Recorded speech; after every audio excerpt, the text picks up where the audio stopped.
What is a retreat? Like many of you, I'm sure, have done many retreats in your lives. And there is no normative definition of a retreat. Nobody should come and say, this is what a retreat is meant to be. No, a retreat is a retreat, and there's all kinds of retreats. But I want to begin just with the word. The word retreat, you've heard it so often. It's interesting to reflect that originally it was an army image. That's an army metaphor. The first people who went on a retreat were soldiers, military people go on retreats. And when did they go on retreats? When it isn't going very well. See, when you're in battle and you start losing ground, you start losing men, you start losing people, and so on, things aren't going well, then an army would do a retreat. They would pull away from the battlefield. They would re-strategize, regroup, resupply, do some things. So it's a pulling away from the front to re-strategize, regroup, rest, get ready. That's the original meaning of the retreat. And for a long time, the word kind of went into abeyance. That nobody used that word. Church circles used it. We kind of saved the word. And then sometime in the 70s and 80s, it just made this huge comeback. So today, everybody does retreats. Microsoft has retreats. Faculty has retreats. I know our faculty goes on a retreat every year to begin the school year, but it's not a retreat like this. We go and we do business and so on, but you pull away, and companies have retreats and so on. But now we're talking about a religious retreat. But just that was the original word. I want to give you 3 biblical images, and we're going to work with the last one. And like I said, there's no one normative. This is what a retreat's supposed to mean. There's many different kinds of retreats. I want to talk about a couple, and then the kind we'll do. This will be a particular kind of retreat. One of the original images for retreat in Scripture is the image of the lonely place. And it's in Mark's Gospel. Mark has this instance where he says, it was right after the first missionary experience. Jesus sent the disciples out in pairs to do missionary work. And they went out to different towns and so on. And they came back, and it seems this had gone really well. Mark said they came back, and they said, we cast out demons, we did miracles, we healed the sick. And one text said, and we even saw Satan fall from the sky. I've never had a success like that, ever, And Mark said they were full of energy, and I imagine full of themselves, and full of grace, and full of many things. And they said, and Mark said, and then so many people were crowding around them that there wasn't even time to eat. Very busy. So many people were crowding out, there wasn't even time to eat. Then Jesus said, let's go away to the lonely place and rest for a while. First retreat. Jesus calls them out of the busyness of their ministry and so on to the lonely place where you're going to rest for a while. It's a retreat. The second biblical image is the image of the desert. The desert became a place for retreat.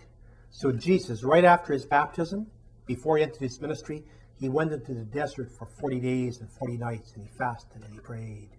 So he went on a retreat. And I think many of us, especially those of us who are religious in this room, priests and sisters and so on, that's kind of the image of retreat that we were raised on. Many religious communities, dioceses, you have to have your annual retreat. And the idea was this wasn't the time you looked forward to. And in fact, you're supposed to look forward to a retreat, But it was a time your hair was supposed to turn white. See, you were going into the desert.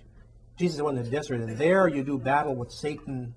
And, those are times when you fast. And so we go on retreat, and the whole idea was you cut yourself off from sensory enjoyment. So no music, no sports scores, no newspaper. You pulled away, and this was kind of the image of the desert. And the idea was this supposed to be a time of, of deep reflection and, facing your demons and facing your chaos. Like literally, your hair is supposed to turn white. And you can tell I've done a number of good retreats, okay? See, it's that you're in the desert doing battle with Satan. Now that's an image, and those are valid images. There are times in our lives when we need the lonely place. There are times in our lives when we need the desert, time to face your chaos. But there's a third biblical image, and that's the one I want to take this weekend. And that's the image of the Sabbath. That's the original, the first retreat of all retreats. There's a very rich theology and spirituality of the Sabbath. And you know the Genesis account. It said, in the beginning was the formless void. Then God breathed the Spirit over the formless void, and he said, let there be light.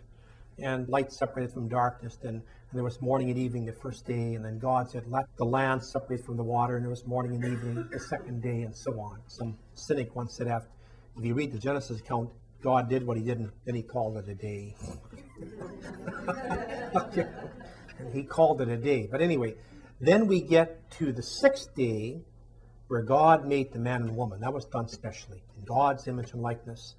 And they said at the end of the sixth day, God looked at all that he had done, and he saw that it was good. Indeed, it was very good. And then on the Sabbath day, God rested. That was the first sabbatical. Notice the word sabbatical comes from the word Sabbath. Sabbath means sabbatical, okay? And now, there's a whole spirituality and theology to this that, we used to understand this and kind of do a little bit still implicitly, but I know my parents' generation, they understood this. Today, because of the fast pace of our culture, we're slowly beginning to lose our spirituality and sense of the Sabbath. Okay, what is the Sabbath? Well, literally, the day means the seventh day. Now, Christians have moved that day. For Jews, the Sabbath is Saturday, which is the seventh day of the week.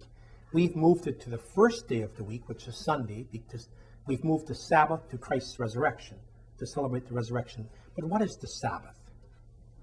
Well, the idea is that there's supposed to be a rhythm to time. The way God sets up time in Scripture, there's supposed to be a rhythm, and it's supposed to work this way. The idea is you work for 6 days, and then you have a 1-day sabbatical.